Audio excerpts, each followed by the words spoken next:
What's up, guys? Welcome back to another exciting boat project video. Specifically in this video, we're going to be doing framing for this Fisher boat. I've gotten everything to the point to where I can frame out the back deck and the front deck. And I wanted to feature this video. I've done framing videos on the channel already, but this will be different. This will be a whole new framing concept and how the design and layout will be. And specifically like the mechanics of how things are secured down in this boat. And I have heard this about the Fisher boats being a little more challenging, and I see why. There's a few challenges here when it comes to framing back here. Not worried about the transom. I can secure stuff to the transom to make it strong back there, but securing it to the sidewalls is a challenge because this is hollow. I have rivets here and I have 2 rivets under there, and that's it. I'll probably drop some 1/8 rivets along this top rail here to give a little more rigidity. 063 sheeting, it's strong, but we are talking load bearing framing, so we got to be really particular about how we pull this together. But that's not the main challenge. The main challenge is securing it to this top rail here. The rail is at an angle downwards, so I can't just drop some aluminum right across this top. I'll need to level this out first. I don't know if you guys can even see that or get a good perspective of that on the GoPro, but that's the biggest challenge that I'm seeing right now, is how to figure that out. I've got some ideas in my head. We'll get to that in the video. I'm using this top railing because it is secured to the boat, and this is very strong and sturdy, probably the most sturdy thing back here. I could try to rivet into the side of the boat and create some supports that way so it comes out here, but I don't want to do that because then the deck is too low. I need this deck to be as high as it is coming up to this top railing, which by the way is how it was when I got the boat. The owner of this boat does want to maintain the same layout, and that includes the height of the front and rear deck. So we're going to make that happen the best way we can and create a really dope situation here. So we'll figure that out. I've got a sketch layout of how I am going to approach doing that. So there you have it, guys. Want to go ahead and jump into this video. This is a special one. Glad to have you guys along. Let's get into it. So the main idea I have for compensating for the sloped top rail right here is to, and this is gonna be some trial and error, is to install some angle aluminum to level it out. The idea here is to have the aluminum level this out. So I cut down, this is 1.5 by 1.5. I cut it down to 1 by 1.5, but I'm gonna have to cut this down probably another 1/4 inch. I'll do it little by little so I can get the right height and see if this works. I'm gonna take a 1/4 inch more off of this side, see if I can level this off. And what I mean by that is this will be a pivotal anchor point for the side of the rear deck. You guys will see all of that. So I'm gonna trim this down again and fit it and see how this works out.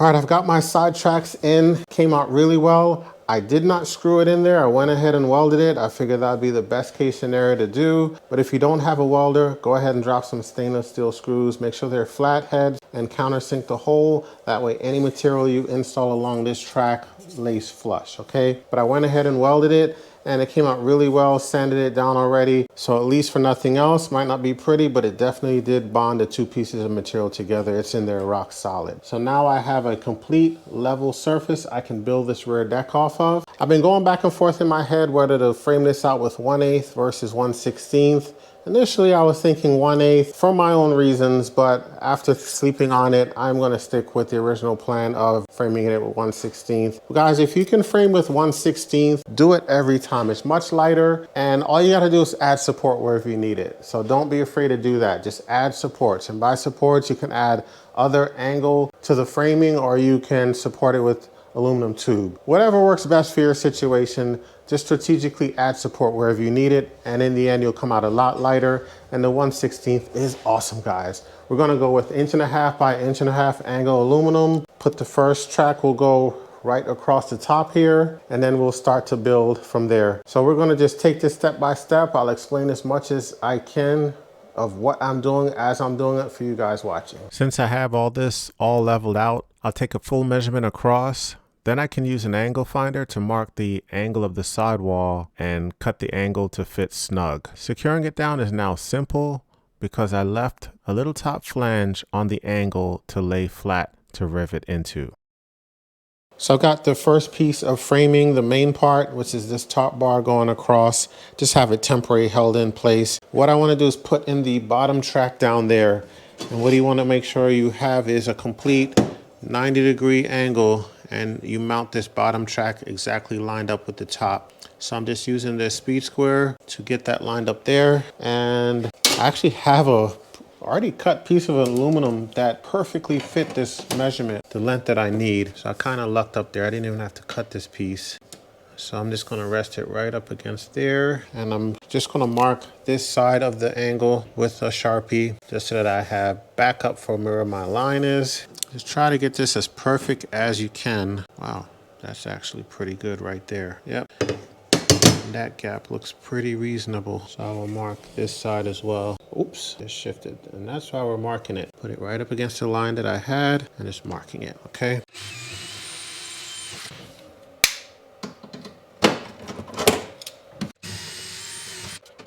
So now I'm just going to dry fit a couple supports up and down. And what that will do is confirm for me that my top rail is definitely in line with my bottom. As long as that tube, which I'm going to go 1¼ inch tube, as long as that rests flush up against this wall and this wall right here, 2 pieces of angle, I know that I'm up 90 on my supports and everything will work out great. So this is all just test fitting, getting the main wall together first. And you want this one to be really tight, because in the end, you want the actual tube to support the weight, not the rivets. If you cut this short, then what's going to support this are rivets. When we rivet in through here, the rivets will actually be holding the body weight and not the actual tube. So definitely make sure that this is a tight fit for the tube. So you might want to go a little bit long, cut conservative, and just shave off whatever you need to make it work. All right, that looks good. And that's one thing, guys, with boats, never assume one side is identical to the other. It hardly ever works out that way. I think this is gonna fit in there pretty good. I want it tight. Yeah, perfect. All right, so next up, I wanna cut the piece that I'm gonna install here to support the sidewall. What I did to get my next angle is just hold up the piece that I just cut pretty much in place where it's going to be. It's going to be up against here, but I can't get it flush in there right now. And then I drew my line based on this top rail right here, and it gave me the angle that I need to cut this at on the aluminum. So I'm going to go ahead and make that cut. This should be it. Yep, that's what we want. We'll be able to get at least one rivet in down here. What the main rivets will be behind this and up top.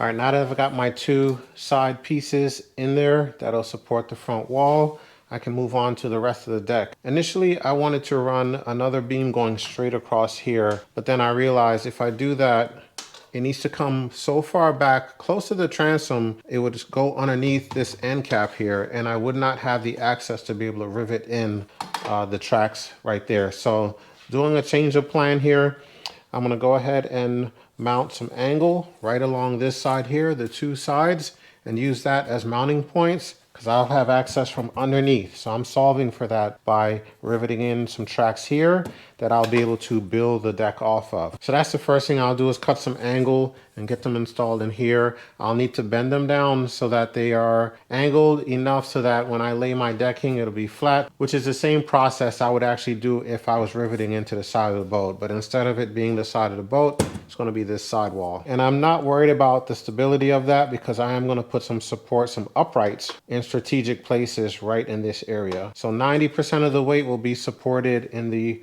main part of the rear deck, supported by those uprights. And that's key just to make this a very strong, solid rear deck.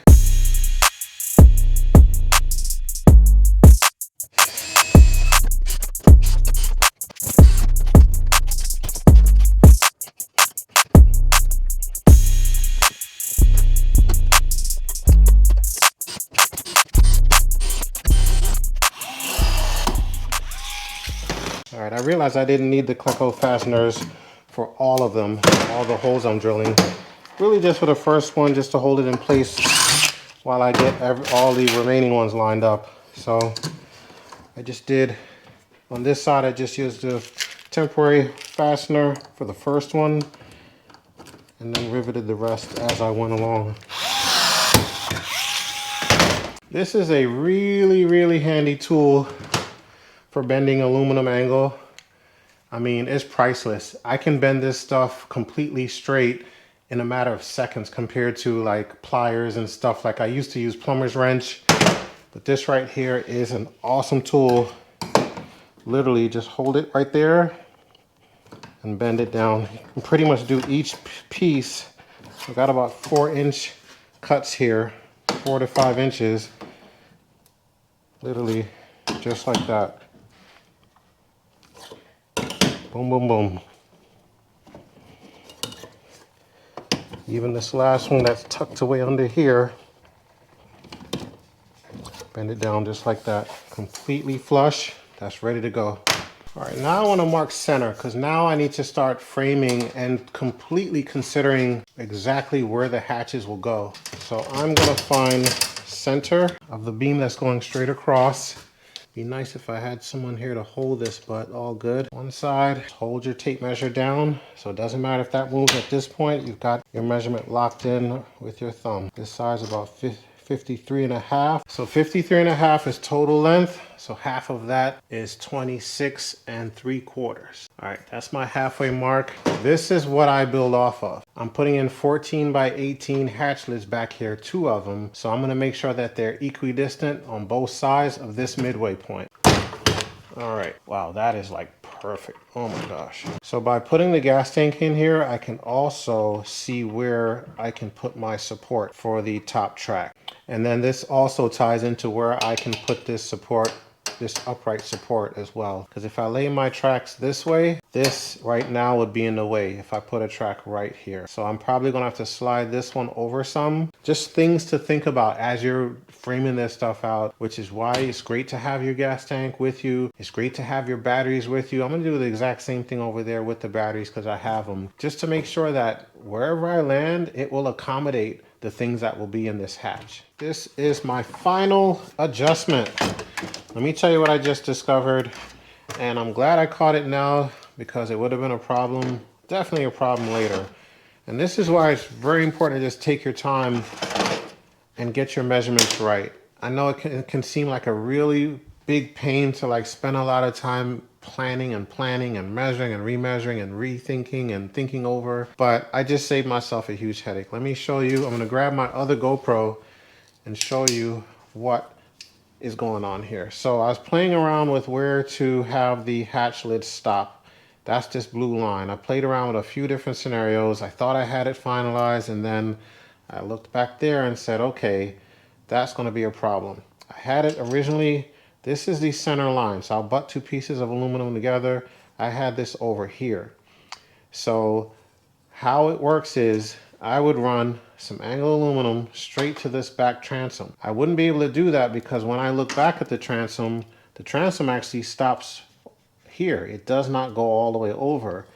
Where I had it over here, it would have hit this back pocket, and that would have been a nightmare to try to get some angle back there and all of that. So I'm not even going to try that. I caught that in time to then scoot this over. You saw me hold up the square and just tee it up, make sure I have a complete 90 shooting back. And this center line right here lines up with this edge right here. So how that works is just how I have these 2 pieces, and you just got to visualize it of angle, butted together, coming straight back here. I'm going to mount a piece of angle back here and butt 2 pieces together mounted against the transom. That will accommodate the angle going across. I hope all that makes sense, but I'm glad I found that now. That would have been a huge headache to deal with later, possibly having to undo this and redo and waste materials and all that kind of stuff. Waste time most of all. So I'm very confident in this space. It's similar to where the deck layout was before. The opening will be maybe an inch more over than it was, and that's perfectly fine. This is going to be an awesome deck when it's done. Got this side laid out. I can build off of this mark right here. This is going to be everything. We're going to build this way. I'm gonna do the same measurement over there and build that way, figure out exactly how far over my hatch lids will go and how much space I'll have in between the lids right here as well. In the end, we will have an opening here to vent this deck. So that's important as well. We'll accommodate that as we go. So my next 3 steps that I'll be taking for framing out the rear deck will be to run my tracks that the hatch lids are going to be supported by. I've got this one here just temporarily held in place with clamp and teed them up. They're riveted together, and I do that because I'll need support for the hatch. Will be this side of the T, and the other side of the T will support the decking on this side. So I'm going to duplicate this here, put one in the middle as well. That'll support both, and one on that side way over there. I've already made sure that it's level, and if you look at that right there, perfectly level. That way I know where to put my supporting anchor on the back of the transom right here. Where it is right now is where I'll put the anchor. And what I mean by anchor is I just have these 2 pieces right here. This is what will be installed on the back of the transom. And I'll just have the teed up tracks I just showed you anchored right here onto this support. This will be riveted into the back of the transom right here. And you might notice this aluminum is a little bit thicker. This is 1/8. I'm going with 1/8 just for a little bit of extra support, since these tracks are some of the main load bearing tracks. I'm going to put upright supports. You're going to have to do that with 1/16 angle, but that's fine. We're going to have this thing well supported. So that's pretty much step 1. So I'm going to go ahead and rivet in back there and keep the process moving, get these 3 main tracks in.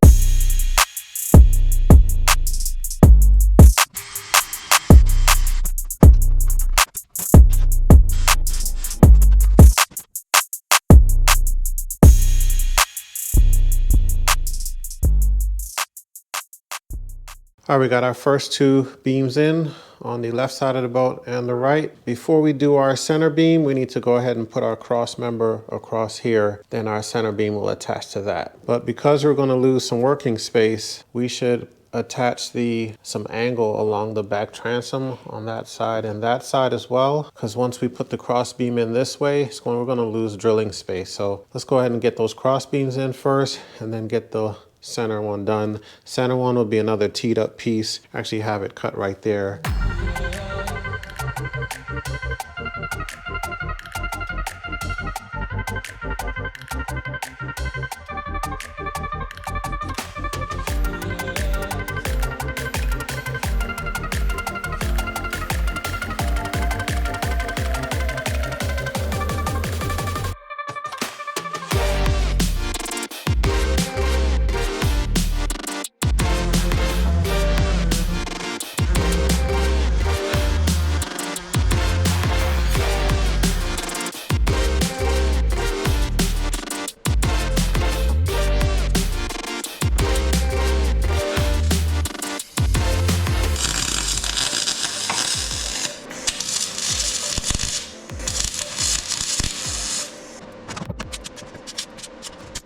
So over here, this is a standalone hatch, won't be connected to any benches or anything like that. So we're going with 1/16 inch aluminum. I'm going to try to keep it light. Hopefully we won't have to go to 1/8, but we'll see how the 1/16 acts. And when I say acts, meaning because we're not bracing it up against existing walls, except for the side of the boat, like bench walls coming this way or that way. We're going to see how it acts once we get it in there with 1/16, but we'll upgrade to 1/8 if we need to. So far, we started with the top rail. Business as usual, getting the first piece of angle up top there. We have it in here temporarily. We've cut it and made the slits so that we can bend the aluminum to the appropriate angle and then put 2 pieces of angle on the side coming down here, mounted against the sidewall. Ran 2 small tracks right there, and then we'll put 1 at the bottom, build up and across, and put some top beams as well. And I'm just pointing, you guys will see it all happen. But what we'll need to do is figure out not just vertical weight, but side to side weight to see what we need to do to brace it. We may need to put a cross beam across this wall right here to prevent it from leaning, but we'll see how the material acts. This is actually the first standalone box we've done, so it'll be interesting to see what the final form of it looks like.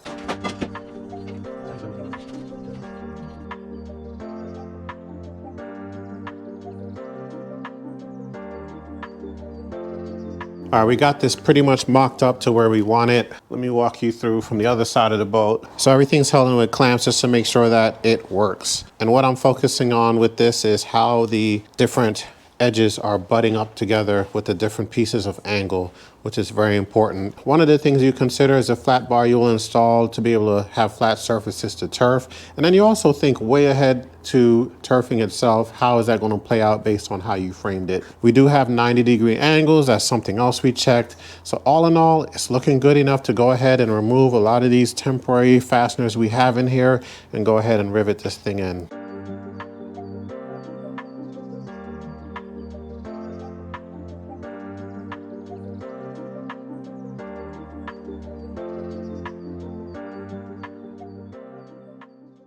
All right, we've got the main part of the framing done for this standalone hatch right here. It's going to be a pretty big hatch right in the center of the boat. So far we've secured it all in place with rivets. For example, just 2 rivets in there and 2 over there and so on, because we need room for when we sheet it. We can drop more rivets in. But this is the basic layout that we have so far. And right now, this is just basic framing. Next up, we're going to focus on supports, because this will be weight bearing.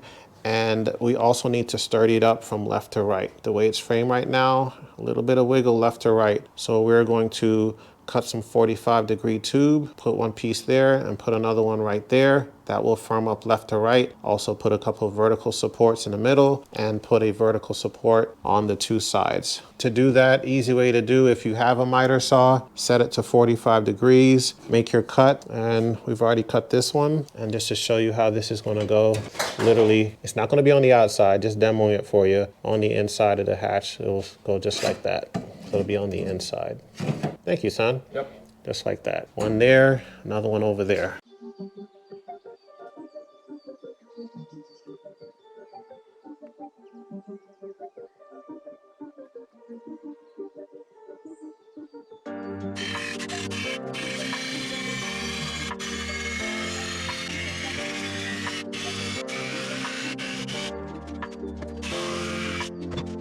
It was really nice to frame out something different and share it with you guys. As you can see, we have a very stable platform at the rear of the boat, and we can definitely say the same about the standalone center hatch. The diagonal framing really made a difference and created a really stable structure to handle body weight. Here is also a glimpse of it in future state further along into the build, which turned out really nice. Leave a like, drop a comment below, and don't forget to subscribe to the channel so you see exactly what we post on this build and other future projects we got coming up.